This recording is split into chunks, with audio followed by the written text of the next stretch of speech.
Welcome to Taylor's Trick-Taking Table. I'm Table, and today we will be moving beyond February and into a new month that I'm going to be calling T-March because it's going to be filled with cooperative games. And as such, we will be removing this old two-player sweater, and I'll be wearing my team soccer jersey that I wore in high school. And also, if you could pass it to me, thank you so much, teammate. I'll be wearing my dream hat because teamwork makes the dreams work. So today we will be doing a bit of both months. We'll be doing a two-player cooperative game called Fox and the Forest Duet. It's a game by Foxtrot Games, and it's the spiritual successor to Fox and the Forest.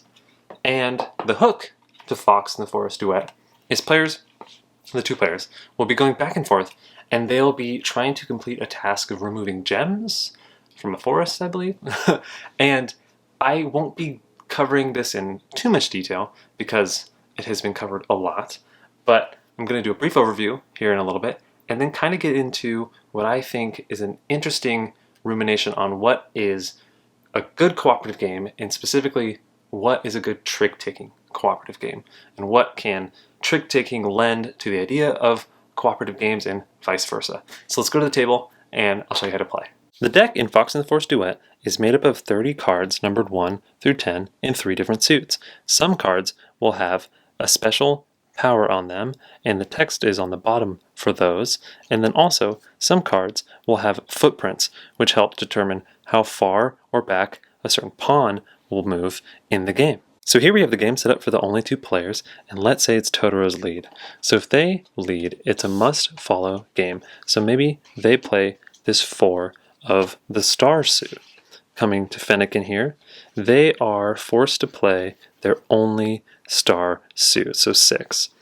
Now, you can see kind of the core concept of the game.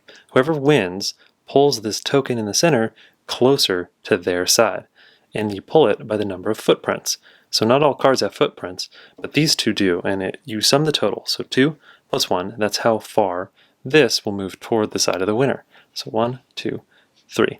Then you check if there's a gem on that spot, and you would remove it. The goal of the game, for the players, is to remove all the gems from the forest.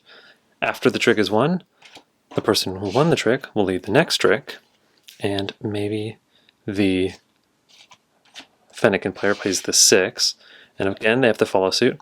So if Totoro played this 7 here, that would do a special ability. Right when it was played, players will be able to exchange cards into each other's hands. So simultaneously they would pick one, pass it, and then pick one and pass it. And again, the winner, so the winner would be Totoro, would move it the number of spaces. So it says 2, so they would move it 2 and remove that. If players ever win and this slides off, the penalty for sliding off is you take this green token and you put it here, and this track becomes shorter. Players are going to be playing tricks back and forth, trying to land on all these spots and remove all these gems. If they do, they win.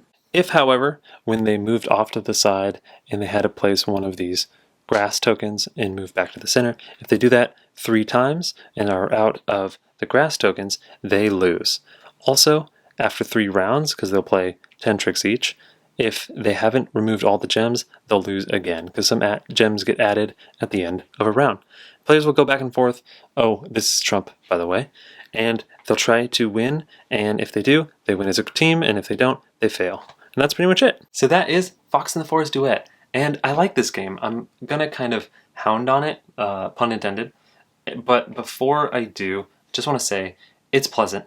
I like sitting down. It's a nice little puzzle that you can kind of get into. I don't think it does necessarily anything really wrong, but I think it falls short as a co-op game. And as a trick-taking game, I think it's interesting. You know, you're going back and forth, you're learning what's in your partner's hand, but what a co-op game needs, and you look at the best ones, right? You have Pandemic, or even a co-op trick-taker, you have The Crew, right?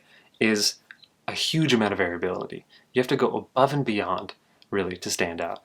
And although, you know, the puzzle is different, because you and your partner get different cards, the same core basic thing you're doing, just removing the gems and stuff, is just so basic. And you can't really be varied when you have a different set of cards and you're just kind of still moving this pawn back and forth.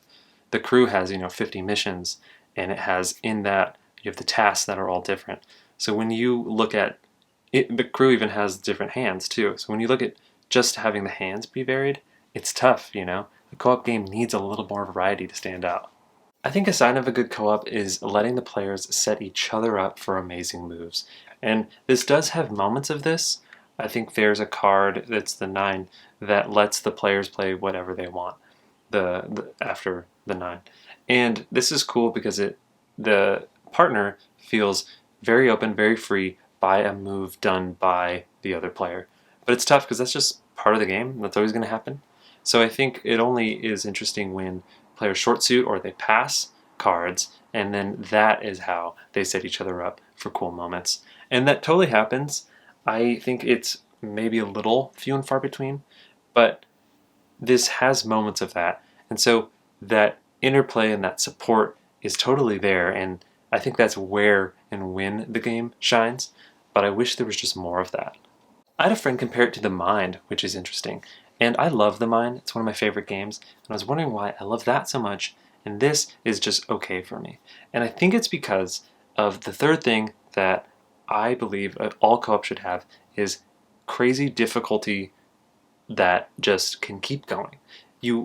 When you get good at the game, and you eventually will really get good at Fox and Forest Duet, is you just need to be able to keep ramping up the difficulty. In The Mind, you have the levels that go up to 10, 12 or whatever, and then once you beat those you start playing face down, right? So it just gets crazy and it gets to levels of just like wildness. But in Fox and Forest Duet you get to a point where you just can pretty much win the game a lot, and so it's tough. I feel like this game maybe would have benefited from higher difficulties or maybe new maps or something that can take this core balancing and kind of moving around gameplay and just keep cranking it up a notch to give players something to keep coming back to maybe.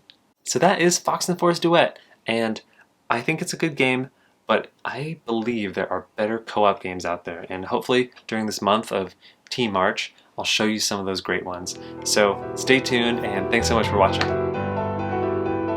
And what's cool?